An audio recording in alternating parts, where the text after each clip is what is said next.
سارے کام اسی میں، اور بہت بڑا انقلاب چلا وہاں سے جو دنیا کو جس نے تبدیل کر دیا۔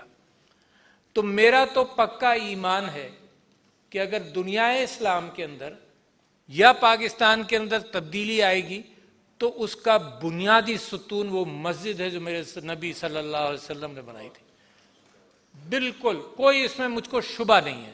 تو لہٰذا میں نے کیا کیا، جیسے ہی میں آیا تو میں نے کہا کہ اسلامک آئیڈیالوجی کونسل سے اور منسٹری آف ریلیجیس افیئر سے یہ بات کی جائے۔ تو مجھے جس طرح کی پریسیڈنسی یہ رہی ہے تو مجھے یہ کہا گیا کہ جناب یہ خط اگر آپ لکھیں گے تو وزیر اعظم سے بھی اجازت لیں گے، منسٹری آف لاء سے اس کو منظور کرائیں گے، اور پھر یہ آپ اس میں خط لکھیں گے۔ تو میں کہا ٹھیک ہے۔ تو وزیر اعظم کو جیسے ہی میرا خط پہنچا اس کا پورا ڈرافٹ میں نے بنا کر بھیجا، اور یہ بات ہے جنوری 2019 کی، ستمبر کے اندر مجھے یہاں کی ذمہ داری دی گئی، اور اس کے اندر میں نے 4 چیزیں لکھیں اس خط کے اندر۔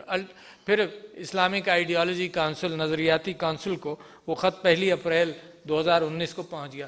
4 چیزیں لکھیں، اور اللہ کا احسان ہے کہ وہ پرائرٹیز لکھیں جو ملک کے اندر بعد میں آ گئیں، اور میں نے ان سے یہی درخواست کی اسلامک آئیڈیالوجی کونسل سے کہ مسجد کا جو مقام ہے قوم کا اخلاق بنانے میں، قوم کی تربیت کرنے کے حوالے سے، اس رول پر اب کم نظر آتی ہے۔ آپ کوشش کرتے ہیں مگر اس کی عکاسی معاشرے میں کم ہوتی ہے۔ لوگ نماز پڑھنے ضرور جاتے ہیں مگر آپ سے ہدایت لینے نہیں جاتے، آپ سے یہ سننے نہیں جاتے کہ میرے نبی کیا کرتے تھے، آپ سے یہ سننے نہیں جاتے کہ صحابہ کیا کرتے تھے۔ تو لہٰذا میں نے 4 چیزوں کی تو فوراً درخواست کی۔ کووڈ نہیں آیا تھا، یہ اپریل 2019 کی بات ہے جب خط ان کو مل گیا۔ میں نے ایک درخواست یہ کی کہ طہارت نصف ایمان ہے، طہارت کا پرچار کریں۔ طہارت کے اندر اس بات کا میں نے ذکر کیا کہ میرے نبی صلی اللہ علیہ وسلم جس طرح سے وضو کرتے تھے، تو ہاتھ سے آپ لوگ واقف ہیں یا نہیں ہیں کہ کمیونیکیبل ڈیزیزز جو کہلاتی ہیں صحت، شعبہ صحت کے اندر، وہ ہیں جو ایک سے دوسرے کو لگتی ہیں، اور ہاتھ سے پاکستان کے اندر کولرا اور ڈیسنٹری اور بہت ساری بیماریاں چلتی ہیں۔ تو میں نے ان سے درخواست یہ کی کہ مسجدوں کے اندر اس بات کا اہتمام کریں کہ طہارت کے اندر میرے نبی صلی اللہ علیہ وسلم مسواک جس طرح سے استعمال کرتے تھے، کہتے تھے بو نہیں آئے گی، اور اتنے عظیم تھے کہ وہ یہ کہتے تھے کہ مسجد میں جاؤ تو اپنے کپڑوں سے خیال رکھو کہ پسینے کی بدبو کسی اور کو نہ جائے۔ اتنا صاف رہنے والا میرا نبی، اس عرب کے اندر ہاتھ دھونا، دن میں 5 مرتبہ ہاتھ دھونا، اس کے پیچھے کیا تھا؟ اب کووڈ آیا، کووڈ نے یہی کہا کہ ہاتھ دھو، اہتمام کرو طہارت کا۔ پھر میں نے ان سے درخواست کی کہ پانی کے اعتبار سے میرے نبی صلی اللہ علیہ وسلم کی احادیث ہیں کہ احتیاط، دریا کے پاس بھی وضو کرو تو احتیاط کرو۔ تو کوئی صحابی وضو کر رہے تھے اور پانی زیادہ استعمال کیا، تو حضور اکرم صلی اللہ علیہ وسلم نے تنبیہ کی۔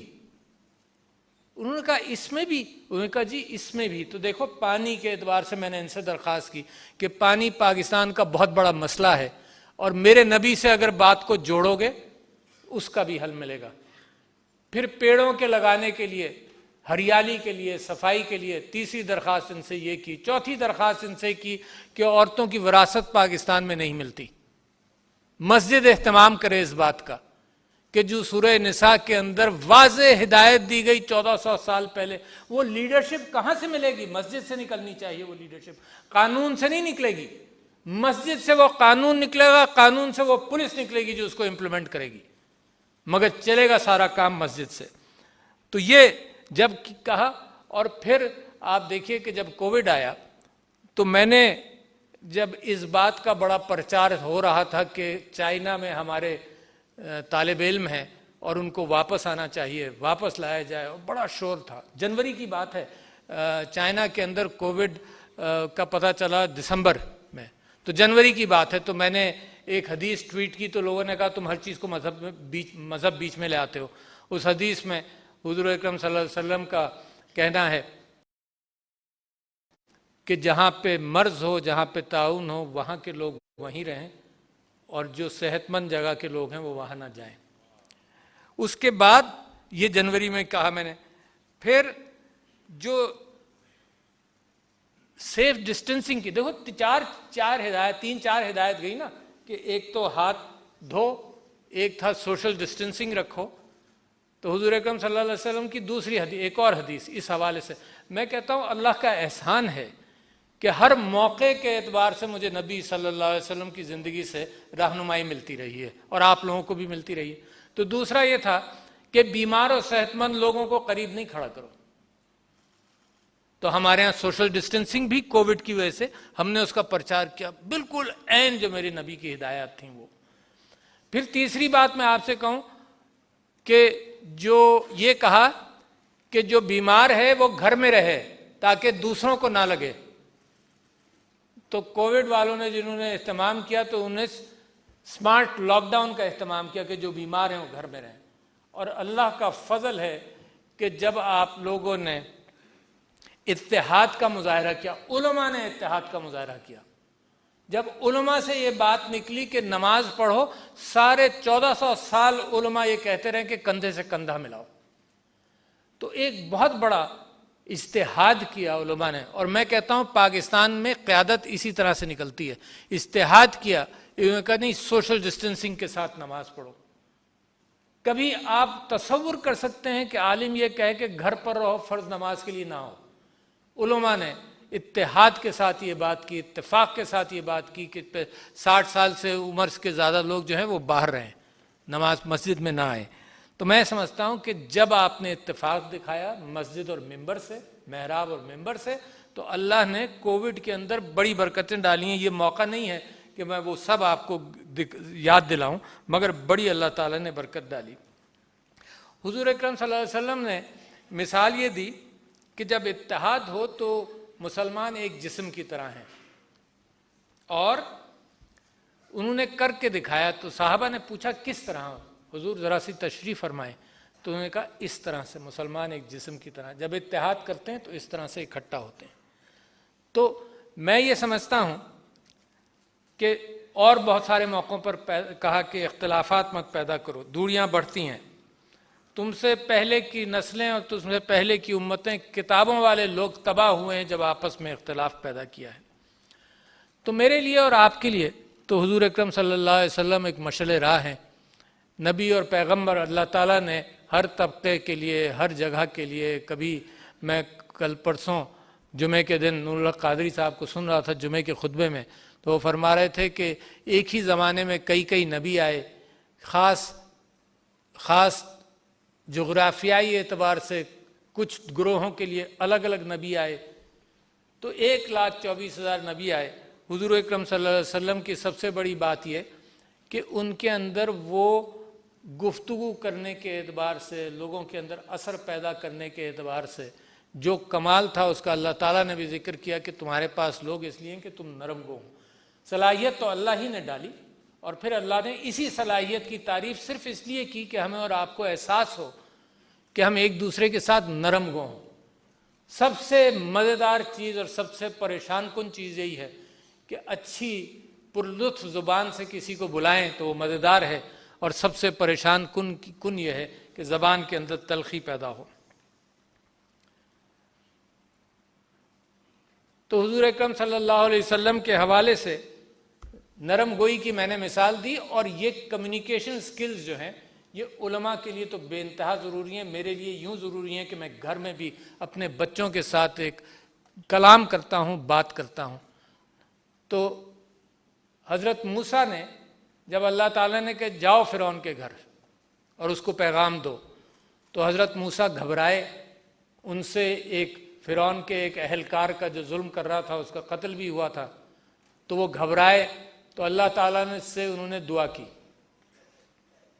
رب اشرح لی صدری ویسر لی امری واحلل عقدۃ من لسانی یفقہوا قولی. صرف اس لیے کہ ان کی بات میں اثر ہو. اللہ سے دعا کی میرا سینہ کھول دے، مجھے ہمت دے، میرے لیے علم کے لیے میرا سینہ کھول دے، میرے لیے مشکل آسان کر. اللہ سے دعا کی. اور جو میں کہوں اور میری زبان کی لکنت جو ہے وہ آسان کر دے کہ میرے اوپر الفاظ آئیں، میں جب بات کروں تو لوگوں پر اثر ہو. تو اور میرے قول کا لوگوں پر اثر ہو۔ اب یہی چیزیں ہیں جو ہر عالم دین، ہر مولوی یا تو لکھ کر بات کر لے گا، اس میں اثر تلاش کرے گا، یا اپنی زبان سے کہے گا۔ لکھتے کتنے ہیں؟ 1% لکھیں گے، 2% لکھیں گے، 98% ہم لوگ ہیں جو اپنی زبان کو استعمال کرتے ہیں۔ تو اللہ تعالیٰ نے ان کی ہمت بڑھائی، ان کو کرامات دیے۔ عصائے موسیٰ جو سانپ کے حوالے سے قرآن کے اندر قصہ بھی ہے، پھر وہ اللہ نے کہا کہ اس کو بحریہ احمر پر مارو تاکہ راستہ تمہارے کھلے۔ دوسری نشانی یہ دی کہ تم اپنا ہاتھ دایاں ہاتھ جب بغل میں رکھو گے تو وہ روشن ہو کر نکلے گا۔ اس کے ساتھ ساتھ اللہ تعالیٰ نے ان کو کلام کی طاقت پھر بخشی کہ ان کی بات میں اثر ہو۔ تو میرے نبی صلی اللہ علیہ وسلم، میں سمجھتا ہوں کہ دنیا کے اندر سب سے اچھا کلام، سب سے اچھی نرمی کے ساتھ گفتگو کرنے والے، بہت کم واقعات ایسے ہیں کہ انہوں نے غصہ کیا، مگر غصے کے اندر بھی اپنی زبان کو انہوں نے بڑا میٹھا رکھا۔ کسی کو نصیحت کرتے تھے تو باقیوں کو احساس نہیں ہونے دیتے تھے کہ میں کس کو نصیحت کر رہا ہوں، یہ احتیاط رکھی۔ تو اس سے بڑا کمیونیکیٹر، بہت بڑے لیڈر، پہلا جب انہوں نے پیغام دیا، اور یہ واقعات جو ہیں یہ سب آپ کی علم میں ہے، میں تو صرف یاد دہانی کر رہا ہوں۔ مجھ جیسا ان پڑھ آدمی جب اس جگہ پر مجھے بلا لیا جائے تو خود تیاری کرتا ہوں، رات بھر سوچ کر لکھتا رہا کہ کیا کہوں گا آپ سے، اس کے باوجود باتیں بھی ختم نہیں ہوں گی، اور جو انداز میری گفتگو کا ہے وہ اللہ تعالیٰ اس کے اندر میں دعائی کر سکتا ہوں کہ برکت ڈالے۔ مگر ان چیزوں کا جن چیزوں کے حوالے سے میں نے اپنے نبی سے بے انتہا محبت کی، اور زندگی کا ہر روز، میں سمجھتا ہوں ہر سال مجھے یاد پڑتا ہے کہ میں نے اپنے نبی کے زندگی کے اندر ایسی چیزیں مجھے ملی ہیں جو میری زندگی کے اندر میں اگر پہلے اپناتا تو اور میری زندگی بہتر ہو سکتی تھی۔ جب انہوں نے پہلا پیغام دیا تو صفا کی پہاڑی پر کھڑے ہو کر انہوں نے کہا کہ لوگوں، اگر میں یہ کہوں کہ پیچھے فوج ہے تو تم یقین کرو گے؟ تو یہ ہے لیڈر کی وہ چند چیزیں جو میں بتانا چاہتا ہوں آپ کو، کہ پہلا مقام، پہلا موقع آیا کہ اللہ نے دکھایا کہ لیڈر کیسا ہوگا، تو یقین کرو گے؟ تو لوگوں نے کہا ہاں ہم یقین کریں گے۔ کیوں؟ دو چیزیں لوگوں نے بتائیں کہ آپ سچے ہیں اور آپ امین ہیں۔ تو لیڈر کے اندر دو کہانیاں، دو باتیں ہمیشہ کے لیے، قیامت تک کے لیے پکی ہو گئیں کہ آپ لیڈر ہیں اور آپ امین ہیں۔ اور دوسری بات یہ کہ اونچے مقام پر لیڈر کھڑا ہو کر جب جائزہ لیتا ہے تو اس کی قدرت میں یہ بات اللہ ڈالتا ہے کہ وہ یہ بھی کہہ سکے کہ اگر فوج ہے تو اس کو نظر بھی آ جائے گی، اگر کہیں سے حملہ ہونا ہے تو پہچان بھی لے گا، اگر قوم کو راستے پر لگانا ہے تو اس کے بعد سے وہ بتا بھی سکتا ہے کہ کہاں سے تم کو صحیح راستہ ملے گا۔ تو لیڈر کی پہچان ان ساری چیزوں سے آتی ہے۔ مگر اس کے علاوہ لیڈر ٹیم بناتا ہے، لوگوں کے ساتھ اکٹھا کرتا ہے۔ اکیلا لیڈر کچھ نہیں کر سکتا۔ اگر پرائم منسٹر عمران خان بھی ہے یا آپ سب لوگ یہاں لیڈر ہیں، اپنے مختلف اجتماعات کے، مختلف مدارس کے، مختلف خاندانوں کے، مختلف گروہوں کے، تو وہ اپنی ٹیم بناتا ہے لیڈر۔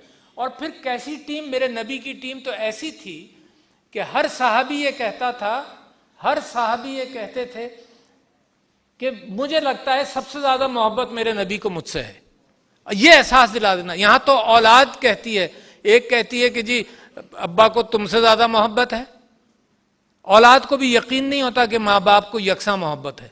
اور یہاں صحابہ یہ کہتے تھے کہ ہر صحابی کو یہ کانفیڈنس ہوتا تھا کہ میرے نبی مجھ سے سب سے زیادہ محبت کرتے ہیں۔ یہ ہے وہ لیڈر جس کا انداز گفتگو نرم ہو، جس کسی کو تکلیف نہ پہنچائے، جو مسلسل تربیت کرتا رہے، جس کو ہر وقت غم ہو۔ بھوک کا غم تو اتنا عام ان کی زندگی میں آپ کو نظر آئے گا، اور صحابہ کی زندگی میں شاید وہاں بھوک کا معاملہ تھا بھی شدت کا، ناانصافی کا معاملہ تھا بھی شدت کا۔ عورت کا جو مقام تھا، جتنی تذلیل کی ہوئی تھی اس معاشرے نے، وہ بھی معاملہ تھا شدت کا۔ غلام کرنا لوگوں کو، وہ بھی معاملہ تھا شدت کا۔ اور بتدریج نبی صلی اللہ علیہ وسلم نے رحمت للعالمین ہونے کے حوالے سے سب کو نصیحت کر کر اس سارے معاشرے کو ان سارے مظالم سے نکالا۔ اور مسلسل تدریس، مسلسل ہدایت، مسلسل اپنی زبان سے ایک محبت پیدا کی لوگوں کو یہ احساس ہوا کہ میرا ہمدرد تو یہی ہے. اور یہ کیفیت کہ نیکی فوراً کرو، آگے کے لیے رکھو مت، یہ کیفیت تو بڑی عام. صبح مال غنیمت آئے اور شام تک بالکل صاف ہو جائے. حضرت ابوبکر کے پاس اونٹ آئے، انہوں نے کہا کل آج کے دن میں یہ سارے اونٹ بانٹوں گا، ایک اونٹ بھی اگلے دن نہیں لے جاؤں گا. تو یہ بے چینی صحابہ کے اندر میرے نبی سے آئی کہ فوراً خیرات کرو. خیرات کا جذبہ، بھوکے کو کھانا کھلانا، ہر وقت خیرات کا جذبہ ہر معاملے میں. اس بات کی کیفیت کہ ہمدردی یہاں تک کہ مال چھوڑنے والا اپنا مال چھوڑ جائے، مر جائے تو وہ مال اس کے لواحقین کا. اگر مقروض چھوڑ جائے، پریشان چھوڑ جائے، تو میرے نبی صلی اللہ علیہ وسلم کہتے ہیں کہ میں اس کا ذمہ دار ہوں. یہ ہے ریاست کا مقام، یہ ہے ریاست کی ذمہ داری. بہت ساری چیزیں افراد پر بھی ہیں، مگر انہی چیزوں کو آپ ریاست پر لے جائیے. راستے میں ایک دوسرے کے ساتھ کیسے گفتگو کرو. راستے سے گزر رہے تھے تو بڑے زور سے 3-4 صحابی بڑی زور سے گفتگو کر رہے تھے. حضور کو ناپسند ہوا، پوچھا کیا بات کر رہے ہیں؟ انہوں نے کہا جی دین کے معاملے میں بات کر رہے ہیں. تو حضور نے کہا دیکھو راستے کے آداب ہیں کچھ. تو صحابہ نے پوچھا راستے کے بھی آداب ہیں؟ تو حضور نے کہا راستے کے آداب کے اندر ایک یہ کہ سلام کرو، لوگوں کو سلام میں پہل کرو. دوسرے یہ کہ نظریں اگر کسی مسلمان سے مل جائیں تو مسکراؤ. تیسرے یہ کہ نظریں نیچی رکھو. اس بات کا امکان ہے کہ خواتین بھی راستے میں چل رہی ہوں. اور چوتھے یہ کہ کسی کو راستے میں تکلیف نہ ہونے دو. تو ہم جیسے گناہگاروں کے لیے ہے کہ جو گاڑی میں جائیں اور پروٹوکول ہو تو راستے میں تکلیف نہ ہو. بڑی اہم بات کہی. سیکیورٹی کے بہانہ تو آج کل چلتا ہی ہے، مگر اس کے علاوہ لوگوں کو احساس رہنا چاہیے کہ میرے نبی کی ہدایت ہے کہ راستے میں کسی کو تکلیف مت ہونے دوں. قانون کی بالادستی میں سمجھتا ہوں زندگی بھر ان کی ہدایت رہی کہ تم سے پہلے کی امتیں ختم ہوئی ہیں جو قانون کی بالادستی نہیں کرتی تھیں، تو اس کا اہتمام نہیں کیا. اور یہ جب انہوں نے کہا، حضور اکرم صلی اللہ علیہ وسلم نے جب ایک فاطمہ نام کی خاتون کے اوپر الزام تھا کہ اس نے چوری کی، تو ایک صحابی تھے جو ان کی سفارش کر رہے تھے. تو اس وقت انہوں نے یہ کہا کہ ان کو غصہ بھی آیا، مگر غصے کا انداز میرے نبی کا مختلف تھا. انہوں نے کہا کہ دیکھو وہ جن امتوں نے قانون کو اہمیت نہیں دی اور بڑے اور چھوٹے کے اندر قانون میں فرق رکھا، وہ امتیں تباہ ہو گئیں. زبان کے حوالے سے بہت ہی بار بار ہدایت کرتے تھے. اور یہ کہا کہ مسجد میں بیٹھے تھے، صحابہ سے کہا کہ دیکھو یہ ایک آدمی ابھی آئے گا، مسجد کے اندر داخل ہوگا، وہ جنتی ہے، دیکھنا اس کو. وہ آدمی آیا نماز پڑھ کر گیا. صحابہ کو کوئی ایسی خاص بات نظر نہیں آئی. تو انہوں نے جا کر اس آدمی سے پوچھا، ان صحابی سے پوچھا کہ تمہاری زندگی کیسے گزرتی ہے؟ انہوں نے کہا کہ جو مجھے بات کرنی ہے میں اتنی ہی بات کرتا ہوں، کسی کے خلاف بات نہیں کرتا، اور جو مجھے کام کرنا ہوتا ہے اتنا ہی کام کرتا ہوں. اس کے علاوہ میری زندگی میں کوئی خصوصیت نہیں ہے، کوئی خاصیت نہیں ہے. یہ بھی ایک ہدایت ہے ہمارے لیے. کیونکہ آج کل ایک اور عیب ہے جو مسلمانوں نے اپنا لیا ہے، کیا دنیا نے اپنا لیا ہے، ہم نے بھی. اور وہ میں نے پارلیمنٹ کے اندر اپنی گفتگو کے اندر بات کی تھی، اور میں سمجھتا ہوں اس سے اچھا موقع نہیں ملے گا کہ یہ بات کروں، کہ وہ ایک ہے غیبت. اور میں نے مثال بھی دی تھی، اور میں سمجھتا ہوں کہ وہ مثال دینا پھر بھی دوبارہ بھی اچھا ہے. غیبت کے اوپر حضور اکرم صلی اللہ علیہ وسلم نے اتنی احتیاط بتائی کہ 3 آدمی بھی ہوں. دیکھو یہ سوشل میسیجز کتنے اچھے ہیں، آج کے نہیں ہیں، یہ میرے نبی کے زمانے سے ہیں. اس سے پہلے بھی جو نبی آئے ہوں گے وہ بھی کہتے رہے ہوں گے، لکھا نہیں گیا. انہوں نے کہا 3 آدمی ہوں محفل میں تو 2 آدمی الگ بات نہیں کرنا. تیسرے کو یہ خیال ہوگا کہ پتہ نہیں کیا بات کر رہے ہو. انسان کی فطرت سے واقف تھے حضور اکرم صلی اللہ علیہ وسلم. دوسرے، اللہ تعالیٰ فرماتا ہے کہ بھائی کا گوشت مت کھاؤ. مرے ہوئے بھائی کا گوشت مت کھاؤ. جو معراج کا ایک واقعہ حضور اکرم صلی اللہ علیہ وسلم نے اپنے صحابہ کو بتایا کہ معراج پہلے آسمان پر ایسے لوگ تھے جن کے لمبے لمبے ناخن تھے اور وہ اپنے منہ کو نوچ رہے تھے. تو میں نے حضرت جبرائیل سے پوچھا اور ایک عجیب انداز تھا بات کرنے کا صحابہ کا نبی سے، نبی کا حضرت جبرائیل سے. جب حضرت جبرائیل پوچھتے تھے کہ آپ کو معلوم ہے، کسی بارے میں سوال کرتے تھے تو میرے نبی صلی اللہ علیہ وسلم جواب دیتے تھے کہ اللہ کو معلوم ہے. جب صحابہ میرے نبی سے سوال کرتے تھے، نبی میرے صحابہ سے جب سوال کرتے تھے کیا تم لوگوں کو معلوم ہے، تو کہتے تھے اللہ اور اللہ کے رسول کو معلوم ہے. کبھی کوئی اپنی رائے نہیں دیتا تھا. یہ ہے پولائٹنس گفتگو کی. تو حضور اکرم صلی اللہ علیہ وسلم نے فرشتے سے، حضرت جبرائیل سے پوچھا کہ یہ کون لوگ ہیں؟ تو حضرت جبرائیل نے کہا یہ وہ لوگ ہیں جو غیبت کرتے تھے، یہ منہ اپنا نوچتے ہیں. تو حضور اکرم صلی اللہ علیہ وسلم نے بتایا اور فرشتے نے یہ بات بھی کہی کہ گرم صندوقوں میں یہ جلائے جائیں گے اور ان کو اللہ معاف نہیں کرے گا آسانی سے. اور آج ہم غیبت ہر اعتبار سے کرتے ہیں. ہمیں انسٹرومنٹس مل گئے نا اب تو بہت زیادہ کرنے کے. جیب میں ہاتھ ڈالیں، واٹس ایپ آئی، اس نے اس کی برائی کی، ہم نے وہ برائی ان لوگوں کو پہنچا دی، انہوں نے کسی کی ہم نے ادھر پہنچا دی. یہ لاکھوں اور کروڑوں کی تعداد میں آگ کی طرح پھیلتی ہے اور اس کا کتنا گناہ ملے گا. تو میں سمجھتا ہوں اس عیب سے. اور غیبت ہے کیا؟ میں نے پارلیمنٹ کے اندر بھی یہ بتایا، تو لہٰذا آپ سے بھی میں سما خراشی کر رہا ہوں مگر آپ سے گفتگو کروں. غیبت ہر وہ بات ہے جو آؤٹ آف کانٹیکسٹ بیان کی جائے. ایک تو برائی کی جائے کسی کی جو آپ منہ پر نہ کر سکتے ہوں، وہ تو ایک الگ مثال ہے.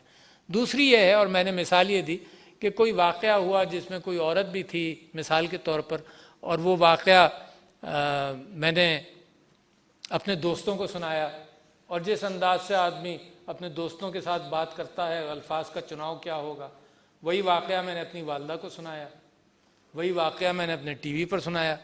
اچھا، ہر ایک کے الفاظ مختلف ہوں گے، ہر ایک کا بیک گراؤنڈ مختلف ہوگا، ہر ایک کے ساتھ رشتہ جو ہے اس کی تاریخ ہے، اس کی بنیاد پر الفاظ ہوں گے. اور غیبت یہ ہے کہ وہ جو میں نے بد احتیاطی کے ساتھ اپنے دوستوں کے ساتھ گفتگو کی وہ میری ماں کو سنا دی جائے. یہ ہے غیبت. اتنی سمپل سی چیز ہے، آؤٹ آف کانٹیکسٹ، اپنا مقصد پورا کرنے کے لیے، کسی کے ساتھ دشمنی نکالنے کے لیے. اور اس کی سزا کتنی بڑی ہے. میں نے آپ کو بتایا کہ حضور اکرم صلی اللہ علیہ وسلم فرماتے ہیں کہ جیسے سوکھی ہوئی لکڑی کو آگ پکڑتی ہے نا، اس طرح سے غیبت جو ہے وہ نیکیوں کو کھا جاتی. ہم نیکیاں کرتی ہی کتنے ہیں، کتنی نیکیاں ہم کرتے ہیں کہ اللہ تعالیٰ وہ بیلنس بتاتا ہے کہ جی یہ نیکی کرو گے تو 70 کا حساب ملے گا. اتنی کم ہم نیکیاں کرتے ہیں، اس کے اندر غیبت کا زہر ملا دیں تو پتہ نہیں آخرت کے دن میرے اور آپ کے پاس کیا رہ جائے گا. مجھے تو معلوم نہیں ہے، کیونکہ یہ جو چھوٹی چھوٹے گناہ ہیں جو میں آپ کے سامنے کہہ رہا ہوں کہ نہ کریں، اس کا تھوڑا سا عنصر مجھے بھی ہوگا. مگر میں اب آ جاؤں اپنی اصل بات کے اوپر. ایک تو مسجد اور ممبر اور محراب سے جو بات نکلے گی وہ قوم بنائے گی، اور یہ قوم بن رہی ہے. اس قوم نے سارے صحیح راستے پکڑ لیے ہیں اور اللہ نے دنیا میں بھی اہتمام کر دیا کہ اس قوم کے راستے کھلنے شروع ہو گئے. کووڈ کا آپ نے مقابلہ کیا، انشاءاللہ افغانستان میں امن ہوگا، آپ کو بہت مواقع ملیں گے، آپ کا رخ کا تعین ہو گیا. آج آپ نے 12 ربیع الاول جو بنایا ہے، اس کے اندر میں نے اور آپ نے جو گفتگو کی اور ہم نے جو محبت کا اظہار کیا. کل رات کو یہاں میں سونے جا رہا تھا کہ یہاں سے آواز آئی، نیشنل اسمبلی میں کوئی اہتمام کیا ہوا تھا. تو رات کو جب میں نکلا گاڑی کے اندر تو میں نے دیکھا کہ لوگ ایک میلہ لگا ہوا ہے. تو یقیناً اس خوبصورتی سے لوگوں کے جذبات، وہ چھوٹے چھوٹے بچے کتنے خوش پھر رہے تھے کانسٹیٹیوشن ایونیو کے اوپر. تو سارے ملک کے اندر آپ نے وہ ماحول پیدا کیا جس کے اندر لوگوں کو دوبارہ محبت کے ساتھ میرے نبی کے ارشادات کی طرف توجہ کر سکے. میں یہ بات آپ سے کہہ رہا ہوں آخر میں کہ قوم کی تربیت کہاں سے ہوگی. دیکھو 4 ہیں پلرز جس کا ذکر بھی ہوا، 4 پلرز ہیں بالکل کلیئر. ایک ہے اسکول کے اندر اہتمام کر لیں کہ ایتھکس، اخلاقیات. دنیا اخلاقیات سے آری ہوتی جا رہی ہے. یہ جو میسیجنگ ہے یہ سب کچھ اخلاقیات سے آری ہوتی جا رہی ہے. دنیا ملکوں کے تعلقات میں اخلاقیات سے آری ہو گئی، ویسٹڈ انٹرسٹ پر آ گئی ہے. تو دنیا، خاندان، انسان سب اخلاقیات سے عاری ہوتے جا رہے ہیں. تو لہٰذا اخلاقیات کا درس، اسلام کا درس